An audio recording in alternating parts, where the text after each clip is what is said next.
Welcome everybody, my name is Robert Garza and thank you for purchasing our Select Products Security and Remote Start video.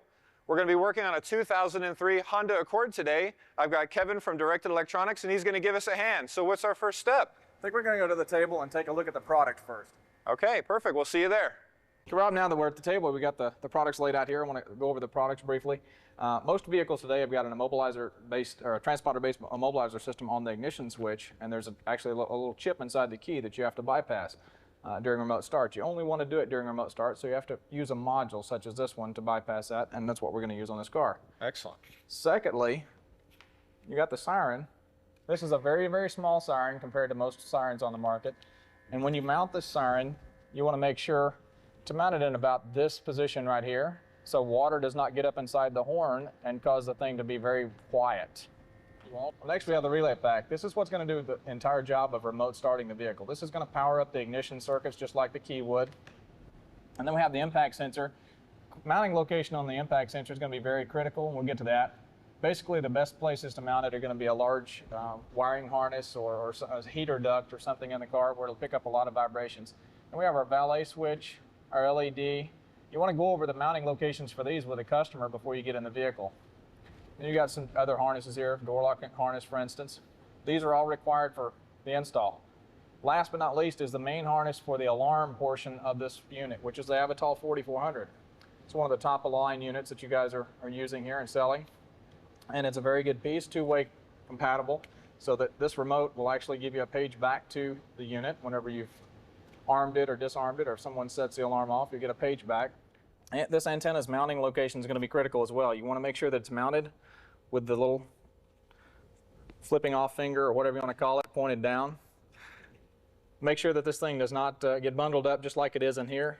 This is only for shipping purposes. You don't want to have the antenna all bundled up, whatever's left over. You want to make a large loop so you'll get better range out of it. And then the hood pin switch. A lot of vehicles have built-in hood pin switches, but we're going to use our own for this. Tools that you're going to need in a vehicle to get an alarm installed. There's many tools for different vehicles. You're going to find that some vehicles you're going to need a specialty tool to get that particular panel off or to get behind that panel or to get into something. But we're going to go over some of the basic tools you're going to need on most every vehicle. You're going to need a razor knife, for instance, of some sort, or even a pocket knife. And what this is going to allow you to do is get into the wiring harnesses, hopefully without cutting any wires in the car. You have to be very gentle with the blade because it's very sharp. You're going to use your scissors here for things like expandable tubing that's covering the wires, or possibly flex loom that you can't get into with this. But there again, be careful that you're not cutting any wires in the vehicle with this product. These are going to be used when you're having to cut, these are dikes, and they're going to be used to cut your larger gauge wires that are difficult to cut with your strippers or crimpers, or that you don't want to dull your strippers with. We're going to go to the crimpers now. The crimpers, different people do different things with installation. Typically people are in a hurry, so they've got some time constraints, and you're going to use crimpers when you're doing that. You're going to use some butt connectors and things of that nature. I'm going to show you the proper and improper way to use those. Many people don't realize that there is a proper and improper way, so we're going to go over that so you guys can make the best connections possible. Secondly, I'm primarily going to be soldering this car, and the reason I do that is because security systems, I believe, should be secure, and the more secure they are, the better it is for the customer. Soldering is the most secure way, and in fact, in remote start situations, there's many times where you have to solder something because you're tying into the data bus of the vehicle, and the voltages are so low that you can't get a signal if you don't do it that way. Strippers. These are invaluable. You cannot be without a set of strippers. You can't be an installer and not have a pair of strippers. And I'm not talking about the guys down the street, or the girls down the street rather. I'm talking about these, because these are your lifeline. Pliers. These are a set of pliers that work really well for this connector right here, which is called a T-tap. I understand that good installers laugh at the idea of using T-taps, but there are times when you have a wire that's way up somewhere and it's not a critical wire, it's a door trigger wire, or it's a wire where you are just sensing something from the car. In that case, if it's a very difficult to get to wire, by all means use a T-tap. It's not critical to the function of the alarm, and it's not going to cause the car not to start. Primarily, that's what we're worried about. We don't want to damage someone's car. And T-taps can damage someone's car on the wrong wires. Then we're going to go on to our soldering iron. This is a very, very good soldering iron here. It's a soldering station. I typically use a butane soldering iron, And the reason that I do is because I can be under the dash holding a butane soldering iron and then immediately be under the hood holding a butane soldering iron, and I'm not tripping over cords. However, these make it handy simply because they have a base to rest it in, and you're not going to burn the car with the soldering iron as long as it's stuck to this base. And you can burn the car with a butane soldering iron. And we're going to move over to the meter itself. Always, always, always use a meter. Do not use any kind of a test light. I know Snap-on tells you it's a computer-safe test light, right? It is absolutely computer safe. The computer is never going to hurt that test light. I can promise you that. The only way to make it truly computer safe, though, is to cut the cable from the pistol grip. Then it's a computer safe test light. Okay? So many calls to our tech department are there because people have damaged a car using their computer safe test light. The last person I talked to had blown the airbag, and he was not on an airbag wire. He was on a computer data wire. And a new Mercedes cost him $4,700, along with his broken nose and a broken, the airbags went off, the windshield got broken, and his nose got broken. $4,700 later, the car's back together, all because of a computer safe test light. Always use a meter, and we're going to show you how to do that. Let me get over some little specialty tools here. 90-degree pick tool. Let's hold this here so that it's easier to see. 90-degree pick tool. This thing is invaluable for pulling out small connectors that possibly you might use this for in some cases, but things that are holding panels together, or where there's a little cover and behind that cover there's a screw. Be very careful. Don't scratch the dash with it. Use it as a pry bar though. Stick it behind the panel and pry. These are awesome. These are some things that Rob and them have just came out with. These are some panel tools for you. And if you've ever installed, before you got into this video, you have taken the door panel off of a car. I guarantee it. And you have scratched the paint on the car with your panel popper. These are not made out of metal, and they're not going to scratch the paint. Can't hurt them. They're made out of a very, very tough nylon, and you can get in behind the panel and you're not going to scratch the paint. You're not going to scuff it up. The connectors we were talking about. The T-tap connector. I'm going to go ahead and clamp that. Male spade plugs into a T-tap connector. It should lock in. You should feel it lock in. If it does not lock in, it's not a good connection. Last but not least, we have our drill bits and unit bits. If you're going to flush mount the LED like I was talking about, probably your best bet is to use a regular drill bit. Find the one that fits the LED that's in your drill selection. You're probably not going to remember what size it is, just like I don't from time to time. And the unit bit. This is a very handy tool because it has a stepped drill bit so that you can drill one hole that's this size. If you want to enlarge it, you go to the next size up, enlarge it again, you go to the next size up, and you keep going until you find a hole that fits whatever it is you're trying to install. And that about sums it up for the tools. Directed tech support has been one of the best in the industry for a long time. Rob and the guys here at Select Products, they have access to this database, and before you start on a car, and we've got all of our tools and we've got our product laid out here, before you actually start on the car, it pays to get one of these sheets from Rob and them. They can get this faxed over to you. And if you become a directed dealer, directed dealer, you can sign on and get this downloaded directly to your computer. This is the 2003 Honda Accord information. I've highlighted all of the different wires that we would be tying into today. The reason I did that is just for you guys, so that you can see a good picture here. Of course, the ignition wiring. This is the stuff for the remote start part of it. And of course, powering an alarm brain, if you're just powering an alarm brain. Lock wiring, and there's little notes underneath the lock wiring there telling you which places to find that and what, how to test for it, that sort of thing. Parking lights, positive and negative parking lights. Door trigger. The door triggers in a car, what actually turned the dome light on. It's not the dome light wiring, but it is the wire that tells the computer, hey, the left front door is open, the right front door is open, the right rear door is open. Or in this case, or in other case, a hood pin switch tells it the hood is open, or the trunk pin switch tells it that the trunk is open. Factory alarm disarm wire. Every time you install an alarm, if you see on this sheet that it has a factory alarm wire, disarm it. And the reason I say that is because 95% of the time you're going to have it disarmed because there's some way of arming it without using the factory remote or without using the key. Last page, tachometer. Every alarm install does not need a tachometer. and a tachometer connection, but every remote start does. I will always connect a tachometer when I can. And the best place that I personally like to tie into a tachometer is one of your fuel injector wires. Brake wire. That's the shutdown wire to tell the car to, tell the remote start to shut down if someone gets in and tries to drive it away. And then your immobilizer bypass module. This tells you that we're going to use a 555 or a 556U, which is a universal module. You're going to stick one of the customer's keys in. And that about wraps it up for the wiring for the vehicle. Next thing you want to do is you actually want to move to the vehicle, take the panels down where these wires are supposed to be located, and test for, using our meter, and locate those wires. Once we've located the proper wires, then we can begin to tie the alarm into it. All right, Kevin, are we ready? I mean, we got our products. Actually, no, Rob. We want to go over the car first. This being a very new car, it doesn't matter if it's new or not. If it's your car and it's your baby, right? Well, you want to make sure everything works on the car before you get started. Because if you don't, and something is not working when it leaves your shop, that customer can blame you for it. You also want to go over the car for checks and scratches and dents and stuff like that. And note those things, write those things down before you get started, and make the customer aware of them so that you have their signature saying, hey, there's something wrong with the car. Also be aware, this is a 2003 Honda Accord. This is a 94 Chevy truck.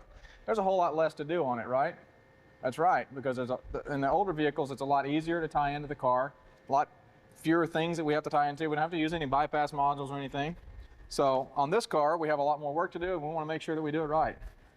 Hey, Rob, do the headlights work? Got the headlights both sides. High beam? Good. Okay. Transmission works. Radio works. Making sure everything in here works. Want to look for a good place to go through the firewall. Whenever possible, you want to go through a factory grommet. We have a large factory grommet right back here that we can go through.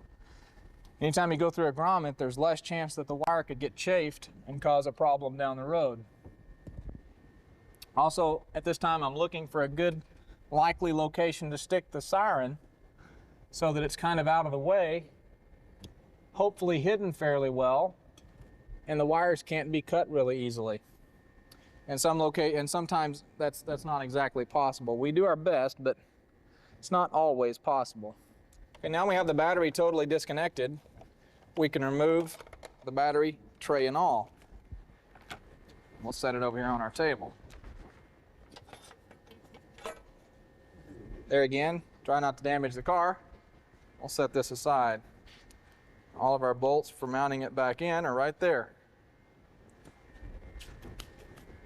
Now we have a beautiful place to mount the siren. That piece mounts here and here to these two bolts, and we're going to mount our siren right down here so that it cannot be hit by the bracket, and so that it's very difficult for someone to get to. They won't immediately know where it is. All right, we're going to pre-tape this just a little bit. And since we have other things going inside the car, I'm not going to mount the siren just yet because I'm going to use some flexible loom and run all of my wires in on the same loom. But I did straighten it out so that it'll go into the loom a little better, straighten the wire out for you. All right, we've found a location for the siren. We've got the battery tray taken out, so we can get underneath it and mount our siren there where we want to do it. What I like to do next is move into the car and find the locations of all the wires and test these wires that we're going to be tying into. Probably the best idea is to be very careful, unless you're very familiar with the car and you know you can just yank that panel and take it off. Sometimes there's hidden screws that you're not aware of.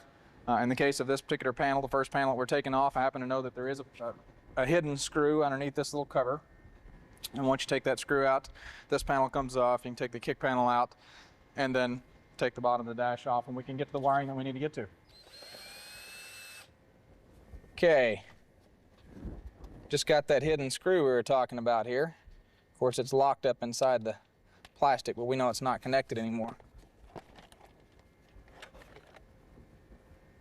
Oh, and someone's been in and installed an audio system and didn't do a particularly neat job of the wiring, so I'll clean that up for them while I'm in here.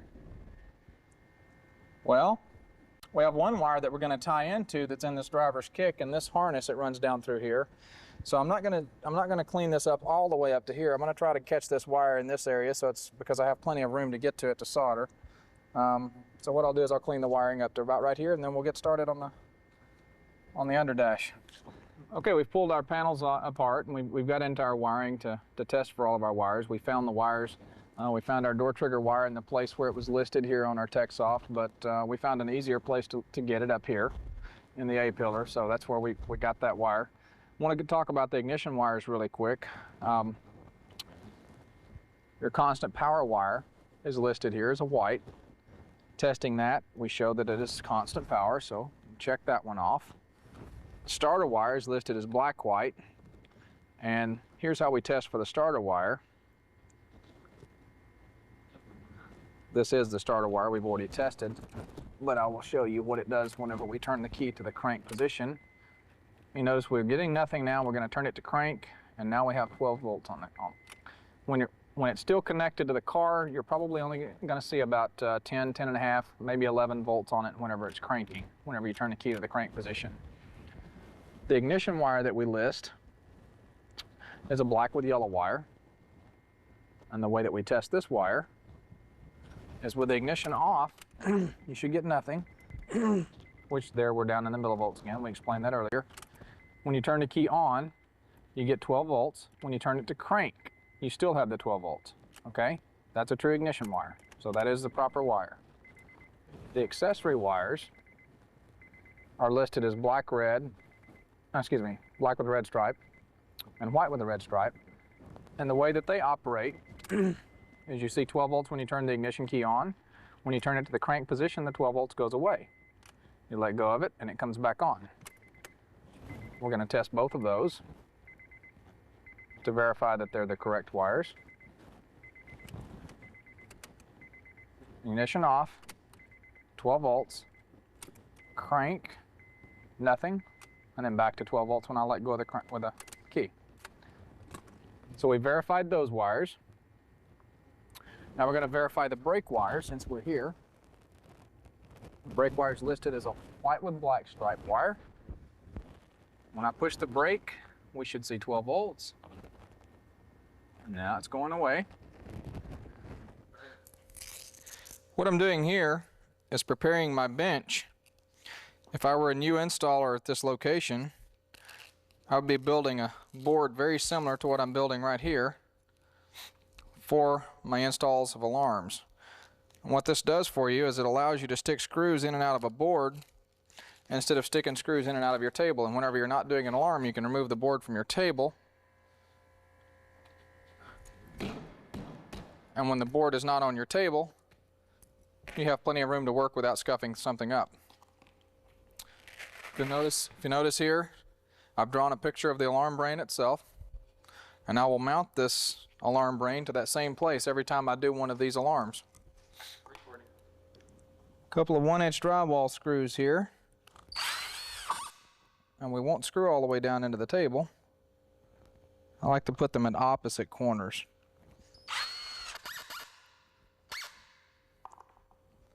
Now that our brain is captive, we can begin to do our pre-wire.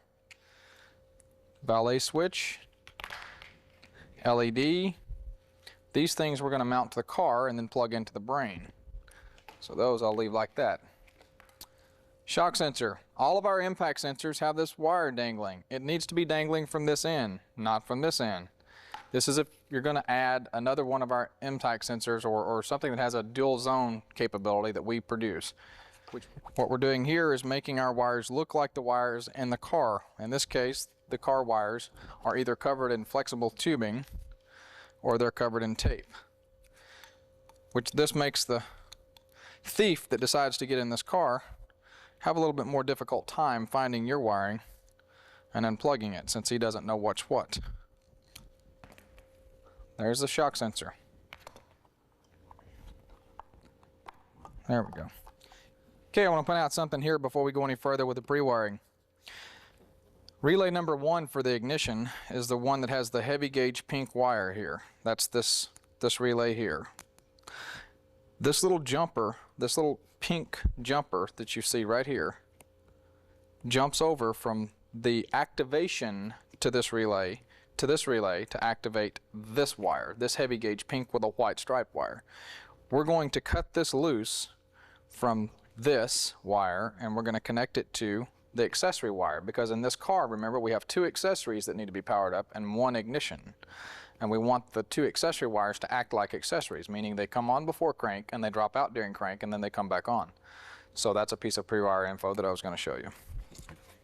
What I've done here is I've done a little bit of basic pre-wiring, meaning I've taped up the door lock harness in this case so that I can pull it over here, and I will eventually leave myself about this much slack, and then I will tape it together with this harness to try to make 1 harness. I'll do the same thing with this harness.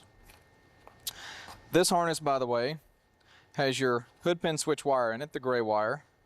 It has your tack wire, which needs to be connected to a good tachometer source in the car. It has your neutral safety switch wire, this black with a white stripe here. Older cars would start with even an automatic transmission would start with the car in gear if it received a start pulse on the starter wire. Today's modern cars, you'll almost never use this wire. However, on every install, this wire has to be grounded or the remote start will not operate. We provide a switch if you would like to be able to turn the remote start portion on and off using the switch so that, service people won't be scared of it.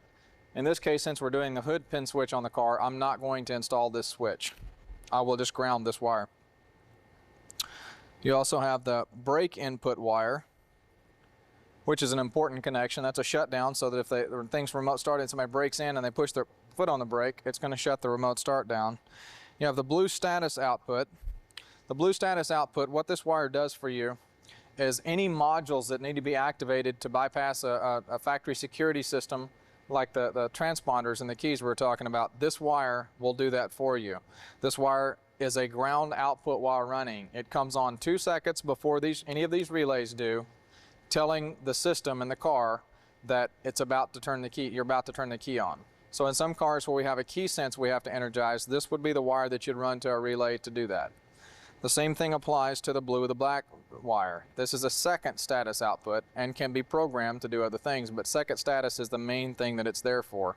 You have a module over here and a module over here that you want to run a status to. Instead of having to have 2, or having to use this one for both modules, you now have the ability of having those modules this far apart. Before I move on to anything else, I want to point something out here.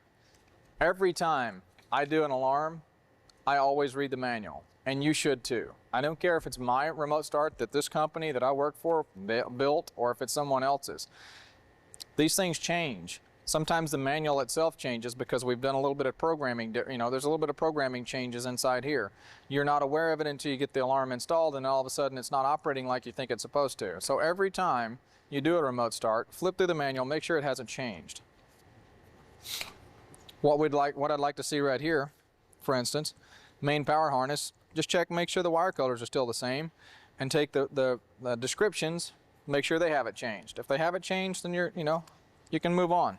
What we're going to go over here, main power to the alarm module, not the remote start portion, but the alarm.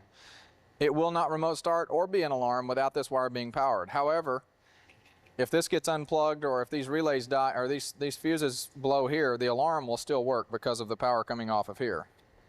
Channel number 2 for a trunk release. This is a negative trigger output. You have to use a relay for anything that's positive, or if it's a 5-wire setup where you have to do that. In this car, it's a negative trigger. We're going to run this straight to the wire and it should work fine. Brown wire is a siren wire. It's a positive trigger siren wire. Black is ground for the module. Purple, which I've already cut off before we started filming there, is a positive trigger door trigger. A lot of Fords use a positive trigger.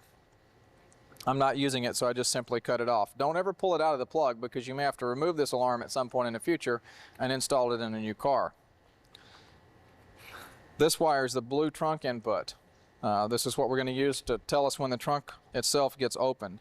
There again, there's a negative door trigger. This is a dome light supervision output. This wire provides a ground for 30 seconds after you disarm the alarm. I'm going to remove it because we're not installing it in this car. White with blue is an activation input. This wire, when touched to ground, will cause the remote start to fire up. So in this install, we're not going to use it. But that wire listed right here, I want to make sure that we call it the same thing. Yep, I called it the remote start activation input. I believe that's what it's listed in the manual. The wire, when touched to ground, or there is programming involved where you can program it to do 2 pulses or 3 pulses. When you touch it twice or touch it 3 times, it will cause it to remote start. We won't be using that wire as well. Then we get to the door lock wires. These are negative trigger in this car, which means we're just going to connect these straight up to the car. If it was a positive trigger door lock system, we could use a 451M, which you can get through Select products here, or you can use external relays. We're going to provide some diagrams at the end of the film there so that you can go over the door locks. Last but not least, parking light. This is a positive or negative trigger parking light output. We're going to be using the positive output. So I'm leaving it alone. That's the way it's programmed from the factory. The programming changes by these 2 jumpers right here. On the side of the alarm brain, there's 2 jumpers. Jumper number 1, which is the jumper farthest outboard. This is our ground output when the alarm is activated. In other words, when you arm the alarm, this wire goes to ground. It's connected to a start or disable relay, which you can or cannot install. It's totally up to you. This wire can be used for many things, like rolling windows up. You run it to a window module. When you arm the alarm, this wire tells the window module, roll the windows up. I'm using a blue connector on a wire that's really too small to use the blue connector on. So what I did was I twisted the wires, if you can zoom in on that. I twisted the wires and then I folded them over on themselves so that they're twice as thick. We'll show you the proper crimp in just a moment. That one's crimped.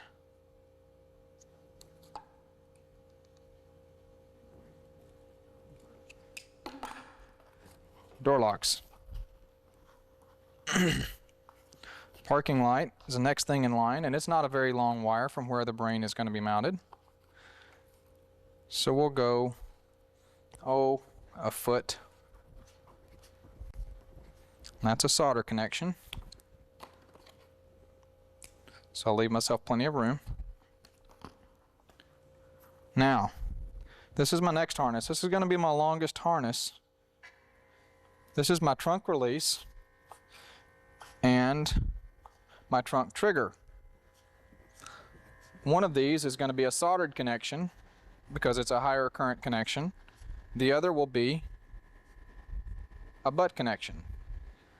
That's probably long enough, but just in case, I'll always give yourself a little bit of extra wire. Nothing wrong with that. Then adding wire is a pain. Then we'll move this down just a bit.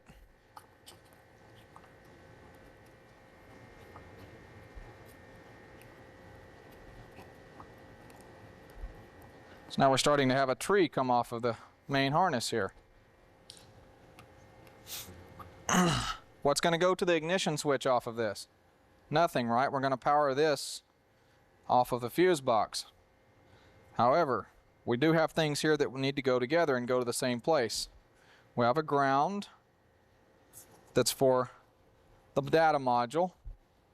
We have a ground for the brain, and we have a ground for the neutral safety wire. I'm about to add a ground for you. Why? Because it's a lot better to connect your siren to ground inside the car than it is to connect it outside the car. Why, you ask? The main reason is that any connection you make under the hood has the capability of corroding over time and failing. Any connection that's made inside should last for the life of the car if it's done properly. What we're going to do here, split these off into 2, and we will ground these at 2 separate points.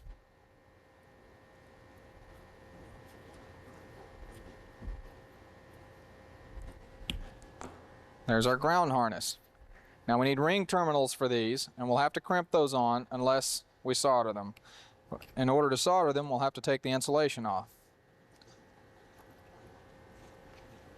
I'll show you a little time-saving trick that I like to do. And that is,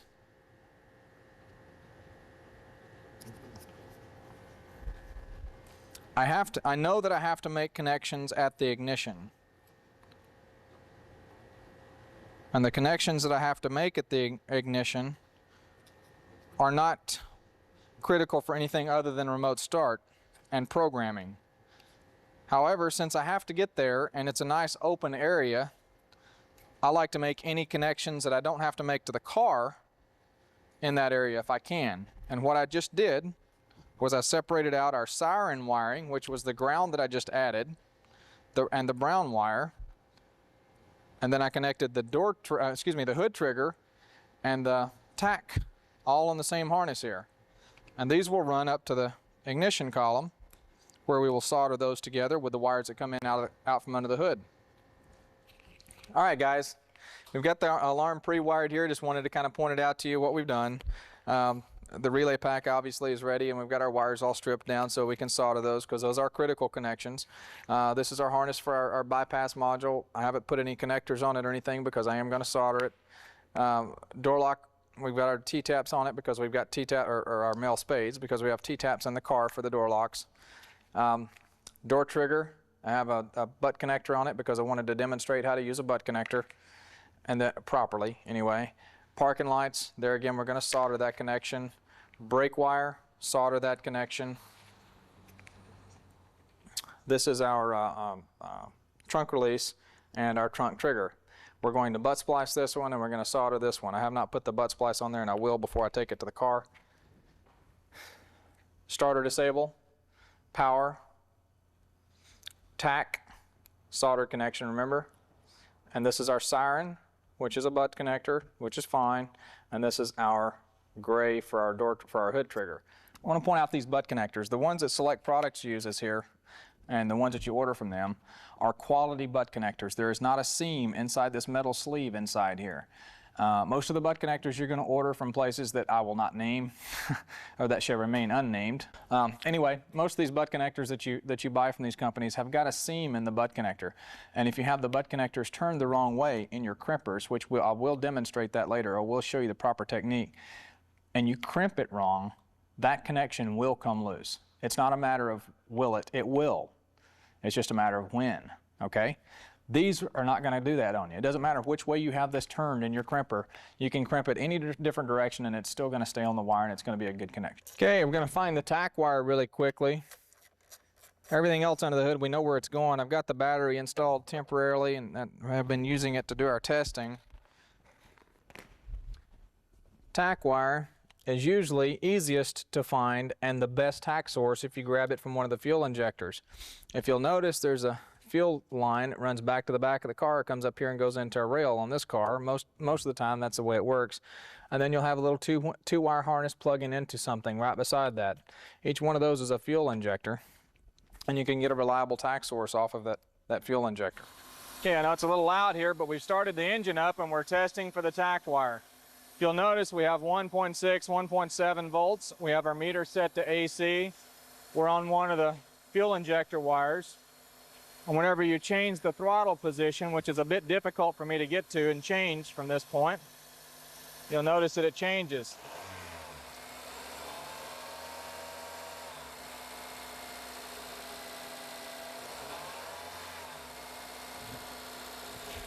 Okay.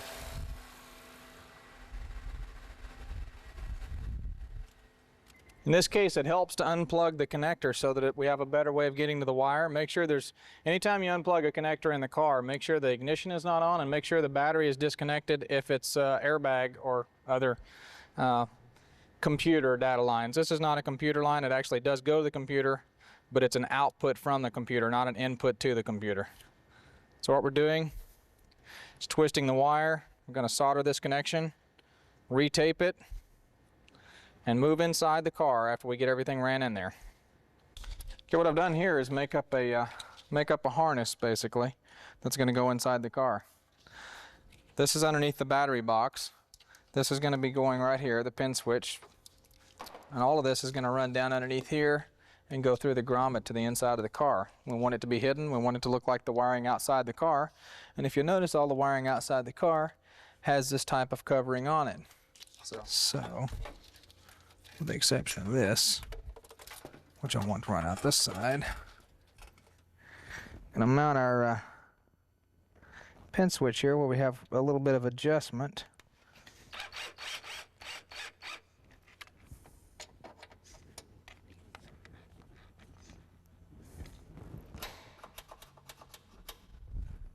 We've got an ABS rod here. You can use anything you want. I use antennas from cars. This one's a little long for an antenna to get to. So we grabbed an ABS rod from Select Products here and taped our wires that come in from under the hood. We're going to pull them through the large grommet in the firewall, which I've already cut a hole through and ran that through. You want to have it vertical. You want to have the antenna vertical. Get you more range, or maximum range out of it, rather. When you run your antenna cable down with these, you don't want to make sure it doesn't get pinched, so zip tie it with the factory cable. It runs up to the dome light.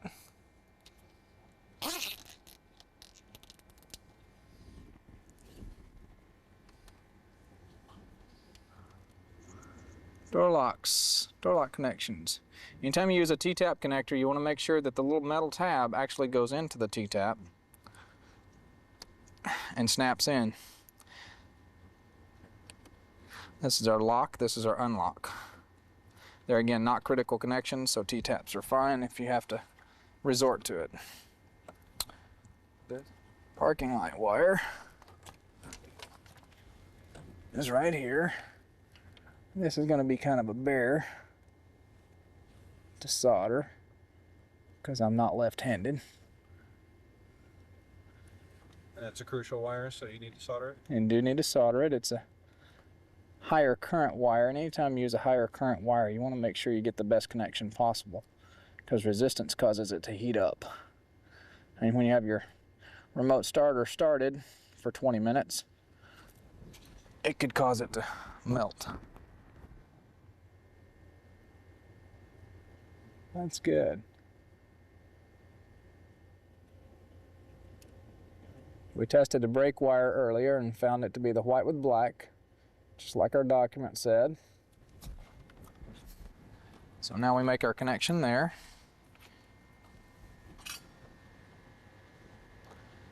This is what I call a safety connection, so it's critical to me.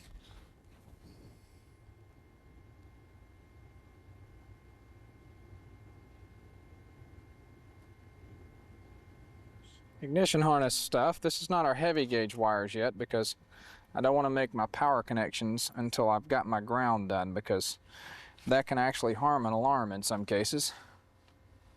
And what I'm going to do here is cut my tape off that I used to feed this through the grommet with. These are the wires that we brought in from out under the hood, with our siren wire being the red-black. And it being a non-critical, meaning it can't hurt the car type thing, we're just going to butt connect it and tape over it. And this is the ground wire, the extra ground wire that I ran in my harness, remember? It runs down with the rest of the grounds to one of these two eyelets, I'm not sure which one.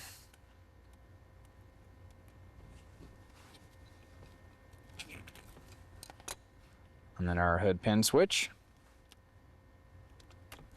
Whenever possible, try to use the same color wire to extend the wire as what's on the module so that you don't get confused. I'm 37 and I guarantee you I can get confused. Now we're mounting the brain. I know it's difficult for you to see, but that's the whole point.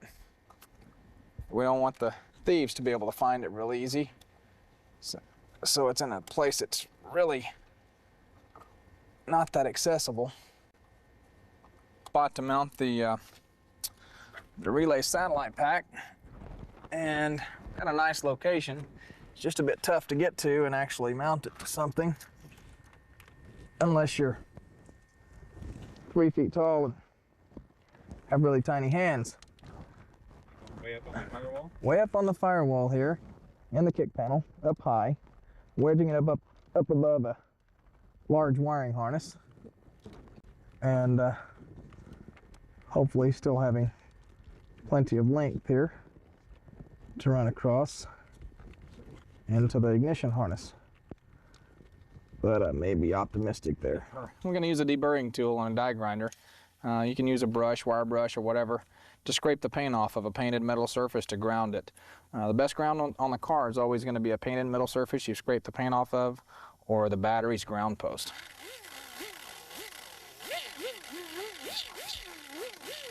Remember, we have 2 grounds to make here, so I'm making a big enough spot for both of them. Oh no. We're going to ground using a screw with a drill bit on it and a star washer. We're going to use the star washer because it'll help the connector make good contact with the ground. Got our grounds. Now we're ready to start on these big ignition wires.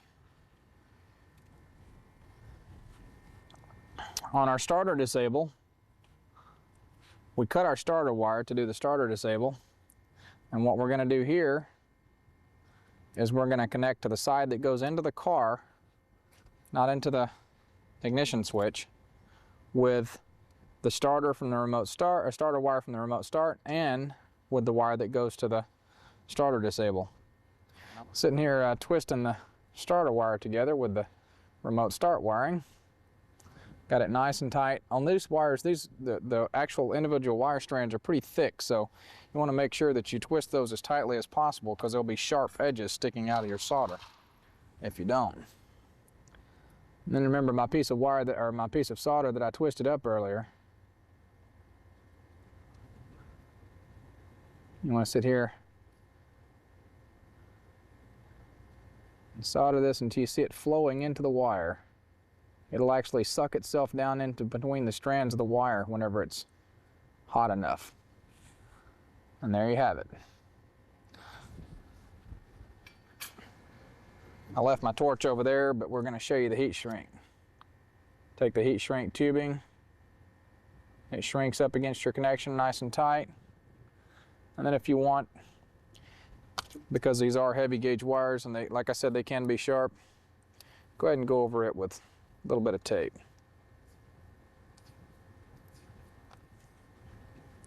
Here's the other side of our starter wire.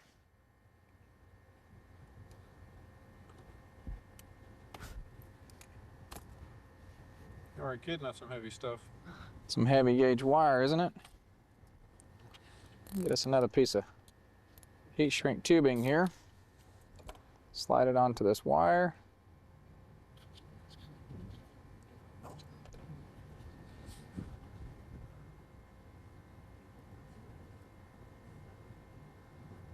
And I know this stuff is easier said than done sometimes, but this is the best way to do it. And it's a way that I can guarantee the customer not going to be bringing his car back to you going, this thing quit working on me. And then the next week, this thing quit working on me.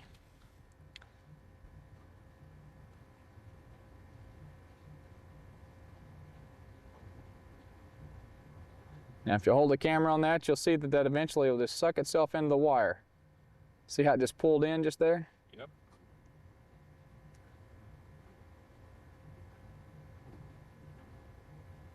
I also want to point out when you're soldering inside a car, you need to be careful about what you're soldering above because it'll stick to the carpet and it will not come out. We have a plastic floor mat underneath where I'm soldering right now.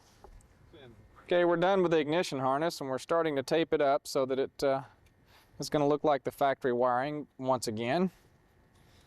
Notice all the ignition wires that I tied in are back to normal, connected, reconnected, and all that good stuff.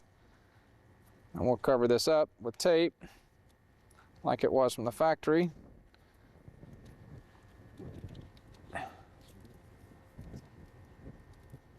The final touches.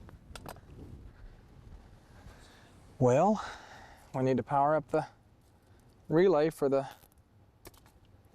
Trunk popper. trunk popper, and I know you're powering up our relay for the trunk release. What we'll do is we'll find a fuse in the fuse box that has constant power on it that's at least 15 amps, and we'll use that 15 amp fuse that's right there. I mean, you're not going to just shove it in there like that green wire? No, I'm not going to shove it in there like that green wire. There we go. Now, to test that theory, we can check our trunk release. I don't want to know. We have 3 things left to do. We have to mount our LED, we have to mount our valet switch, and we have to program the alarm. And then we're done. Valet switch. Do I see anything that looks promising for the valet switch? Actually, I see something perfect for the valet switch if it's only the right size. Probably the only way to find out would be to run that through there and see. Well, it's almost perfect. We just need to glue that in there. Very nice.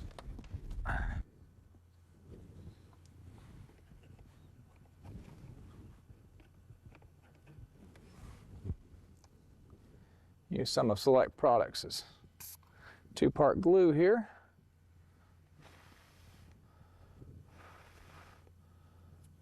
And perfect. We're done. How's it going, Kevin? Oh, got everything fixed here. Got everything done. Yeah? Got it all remote starting.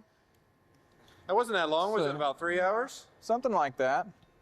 It's going to remote start here behind us. Well, get out of the way. No, it's not going to drive into us or anything. All right, excellent.